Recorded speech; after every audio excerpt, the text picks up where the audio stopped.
Hi guys! Welcome back to Tarot Page Philippines. Si Iro po ito, isa sa mga admins ng channel na to. Now for this video, we'll be doing po ang weekly horoscope ng mga friends natin in the house of Gemini. Now guys, kung bago kayo sa channel, please do show your support and your love by clicking on the subscribe button below.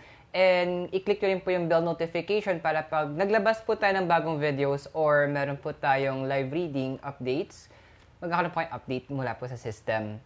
Then also, don't forget to share the videos to your families and friends para, kasi you can never can tell, baka yung next person na pagpasahan nyo po ng video is kailangan pala po ng inspiration, hope, and guidance na mabibigay po natin using the tarot cards. The weekly horoscope, guys, for Gemini will cover your general reading. Then, we're going to have also a message from the universe. Then, magkakaroon din po tayo ng financial and relationship reading. So, for this reading, ang gagamitin po natin is a card created by Ellen Dugan, which is the Witch's Tarot deck. Okay? So, let's start. So, shuffle ko lang ng mabilis yung cards mo, Gemini, okay? Oops. Lutong, di ba? Okay, kasi bihira ko siyang magamit din eh. Okay. So, let's see.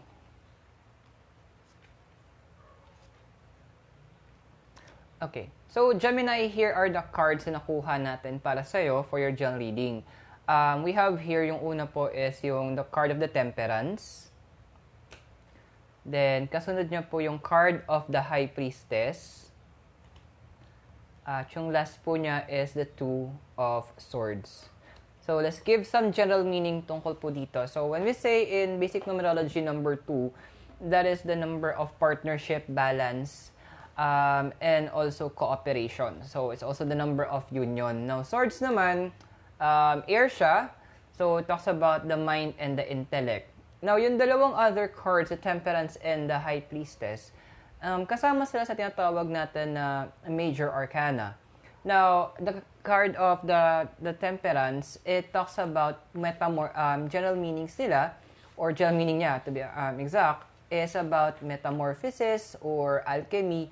So, also, parang chemistry na rin siya. So, it's about passion of things, combination, action. It also talks about balance and management.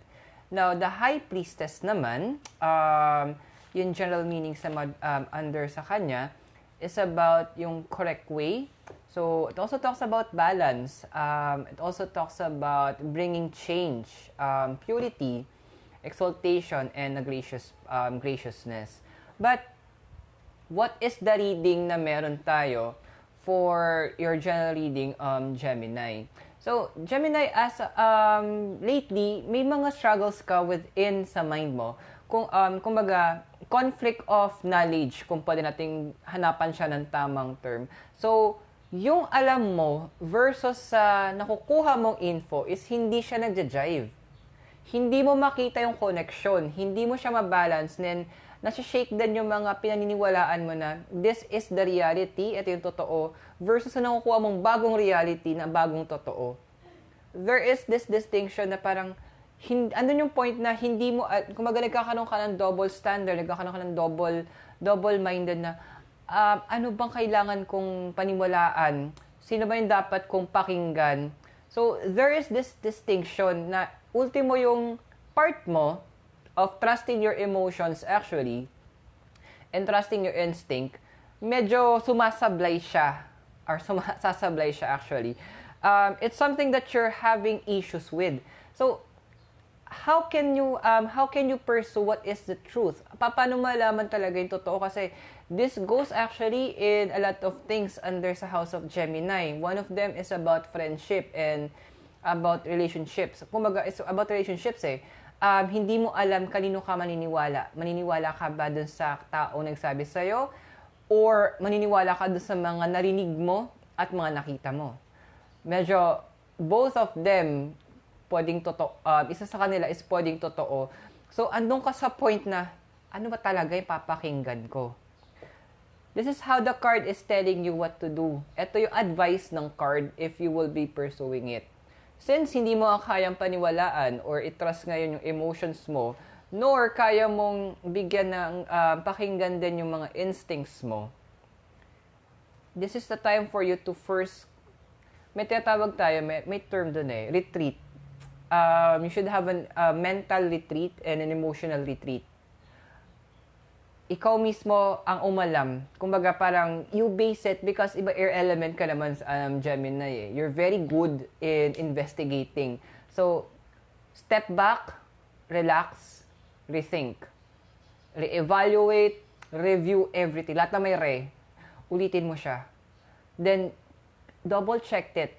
Saang part nagkakaroon ng contradiction? Saang part hindi nagtutugma? Then go back as well, remember everything that happened. Saan doon umaakma yung nangyari versus sa sinasabi niya.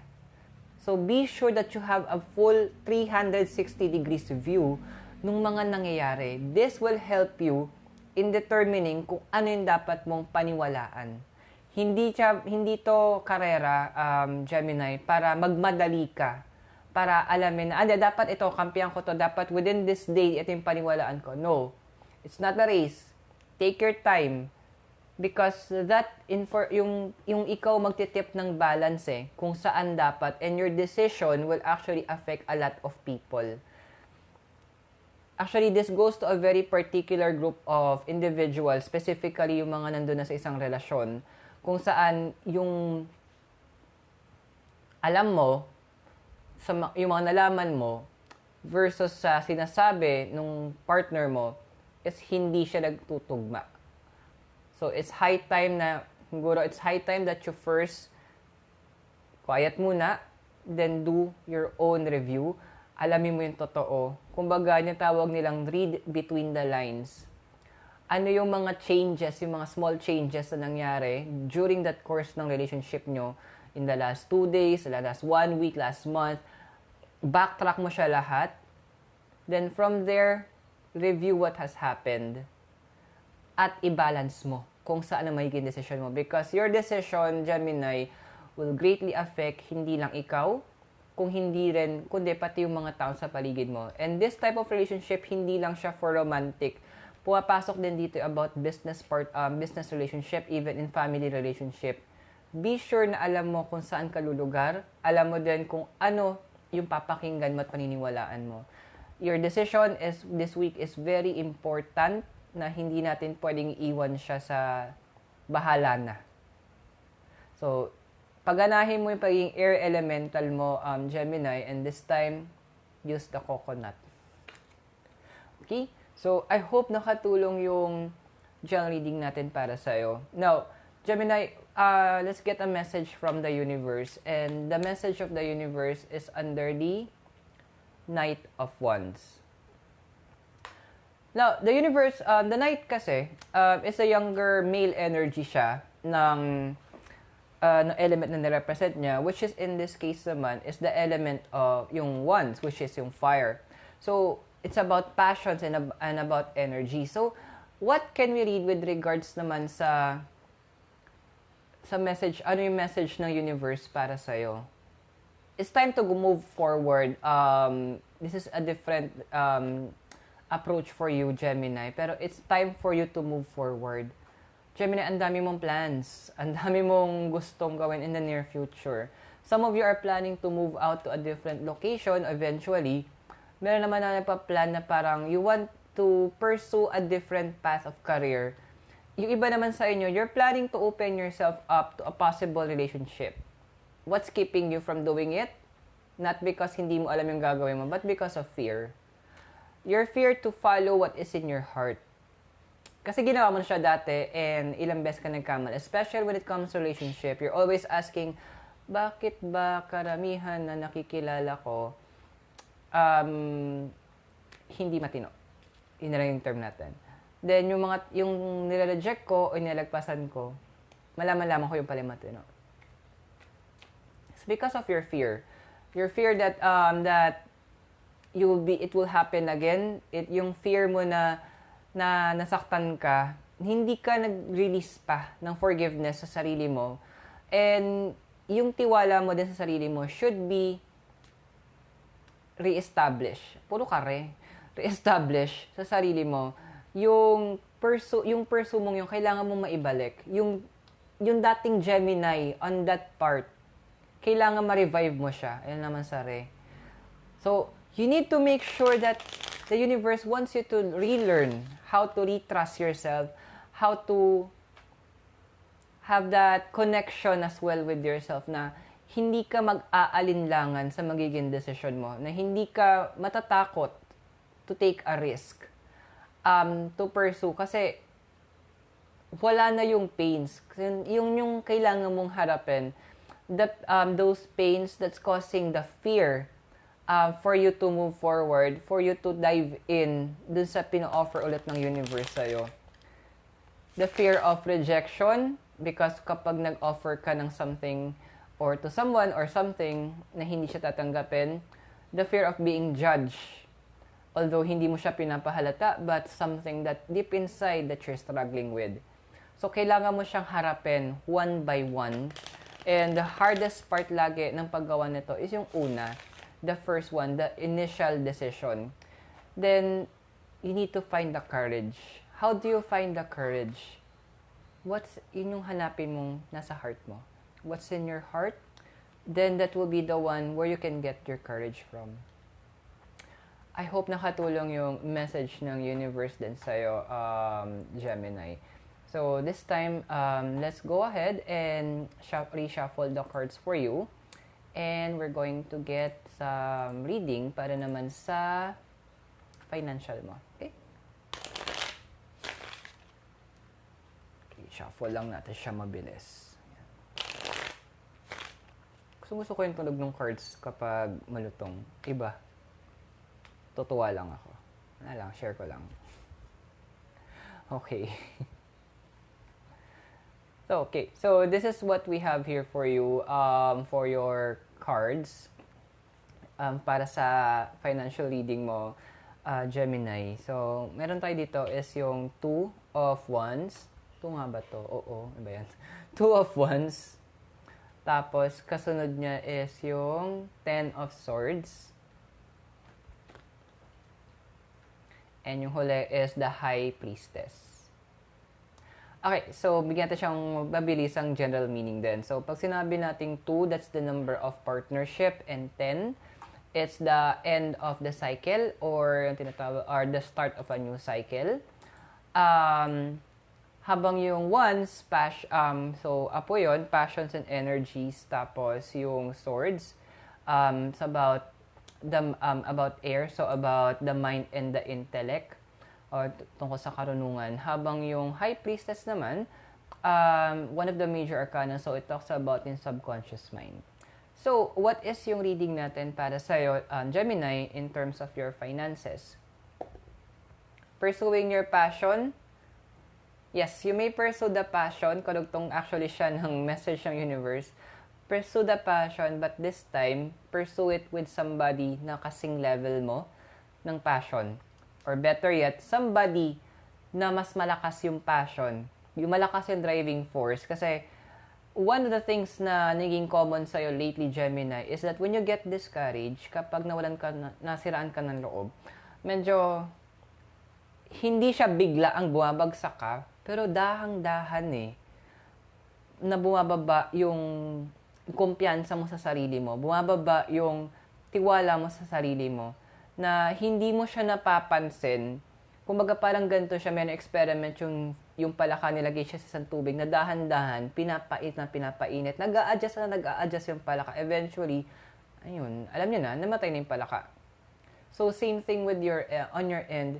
So, you need to make sure that you will know how na-recognize mo na siya that it's eventually bumababa na yung kumpiyansa mo sa sarili mo.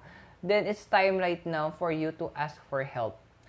Why do you need to ask for help? Because it will affect domino effect na yung mangyayari. Kapag nawala kang tiwala sa sarili mo, yung output mo sa work mo or sa business mo or sa pinopursue mo, it will eventually bababa din. So, mahahatak din yung finances mo eventually. So, pursue your passion with somebody na maka-level mo or mas mataas yung level of passion. Yun yung mga taong energetic. So, listen to them, kumbaga, i-absorb mo yung positive vibes nila. And also, never stop learning. Well, actually, it's one thing na maganda rin sa sign mo, ang Gemini, is you always want to learn and you want to share kung anong alam mo. Kung baga nakikipag-check and balance ka, that's good. Don't stop that. That will help you further. That's one of your edge right now. Kung baga sa games, eto na yung alas mo. Isa sa mga alas mong panlaban mo. So, continue doing that. Continue. That's why you need to collaborate with people. Because learning and sharing what you know, yun yung isa sa pinakamaganda mong qualities na nilalabas at pinapakita. So, keep on doing that also, Gemini. And also, medyo makinig ka lagi sa kutob mo, especially when it comes to trusting people, when it comes to your finances. Because not all of them are actually kailangan pagkagastosan. Hindi dahil sinabi na wala lang pambayad ng ganito or wala ng ganyan, is actually wala na talaga. Sometimes they're just testing kung kaya mong maglabas pa. Kumbaga, kung may mapipiga pa sa'yo, pipigain ka pa. But, question, paano naman yung mga kailangan mo ding gampanan na responsibility sa sarili mo? And how about the plan of you, yung plan mo in the last few weeks, hindi ba natutupad yung pag-iipon? Then you need to also follow your instinct on that one. Makinig ka doon. That could also help in realigning your finances. Okay? So, I hope nakatulong din sa'yo, Gemini, yung reading natin for your finances. Now, let's move forward in your relationship reading. So, advice lang guys, when we say relationship reading, hindi lang ito tungkol sa romantic part. Kasama rin dito ang relasyon natin sa sarili natin, sa mga kamag-anak natin, pamilya, kaibigan, katrabaho. Kahit yung relasyon natin sa sarili natin, it's all part of it. Okay? So, let's go ahead and shuffle yung cards mo. Okay.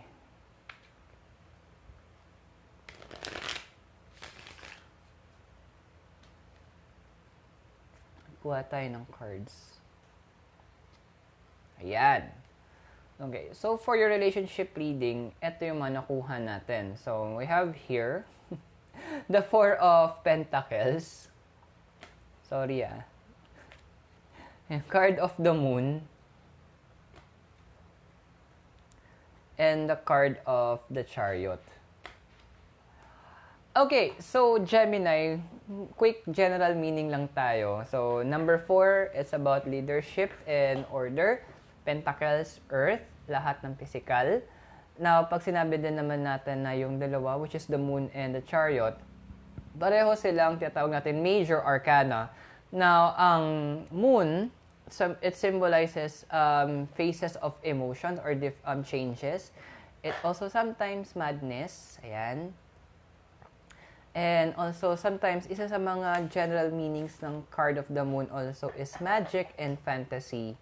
Now, yung card of the Chariot, again, is also part of the major arcana. Ang mga general meanings niya also is spiritual journey, travel, victory, and also influence. Minsan, sudden change of mind. So, what can we read about your relationship reading?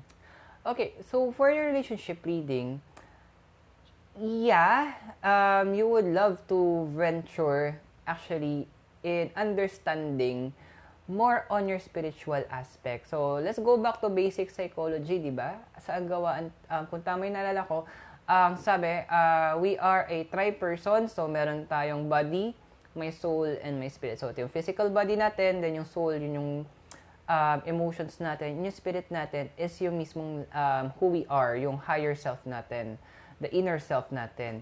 So, you would love, kumbaga, ando na sa point that gusto mong i-pursue or, ano ka na sa open ka na to understand your spiritual journey. Open ka na para mas intindihin mo kung ano talaga yung mga bagay-bagay na that is already outside ng science or outside of the physical realm.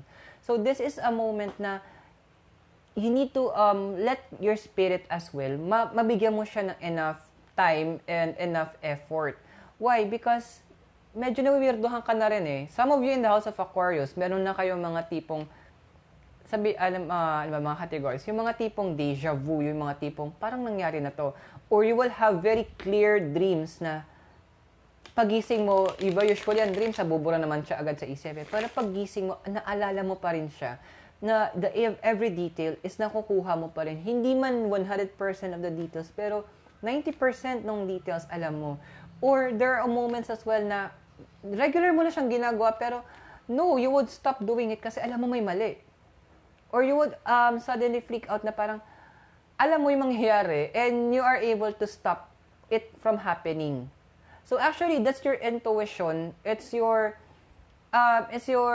spirit trying to reach out to the physical realm na, hey, pakinggan, Gemini, bigyan mo din ako ng atensyon or bigyan mo din ako ng oras. It's you, the inner you, reaching out. So, some of you in the House of Aquarius, pwedeng i-focus yung sarili nyo in pursuing, let's say, this spiritual aspect to feed your spiritual aspect is yung communicating with God or your angel or your higher self or your yung tipong nagno-novena kayo. I have nothing against it. So if that's how you're going to reach out to your inner self, to your spirit, go ahead. May iba sa inyo are interested sa pagbabasa ng cards or sa horoscope or in divination, then or Wiccan, kung yun yung or animism. So kung yun yung nagda-drive sa inyo, then go ahead. If something na nagpa-pursue sa heart mo, then go for it. Because that is your spirit realigning itself para din sa'yo. It's the universe, kumbaga tinatouch na yung inner being mo for you to go out. However, na may pumipigil din sa'yo, that is your logical thinking. You're always thinking na paano kung ganito, paano kung ganyan, kasi baka anong sabihin, anong ganyan. But, is it that important na iisipin mo yung sasabihin ng ibang tao versus sa kailangan mong ma-fulfill pa sa sarili mo? Mas importante ba yung tingin nila sa'yo kumpara sa tingin mo sa sarili mo?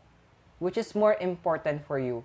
You need to make that decision. You need to answer that sa sarili mo. Then, from there, malalaman mo ano yung next step mo. Is it them or me? So, you need to rethink.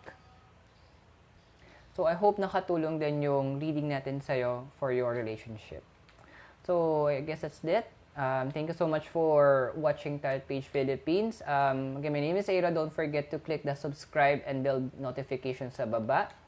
And tandaan po natin na lahat po ng readings natin are for guidance purposes. Lahat po tayo may free will. Nagtitiwala po kung gagamitin nyo po ito na maayos. Have a great day, guys. God bless. Namaste. I'll see you around. Goodbye.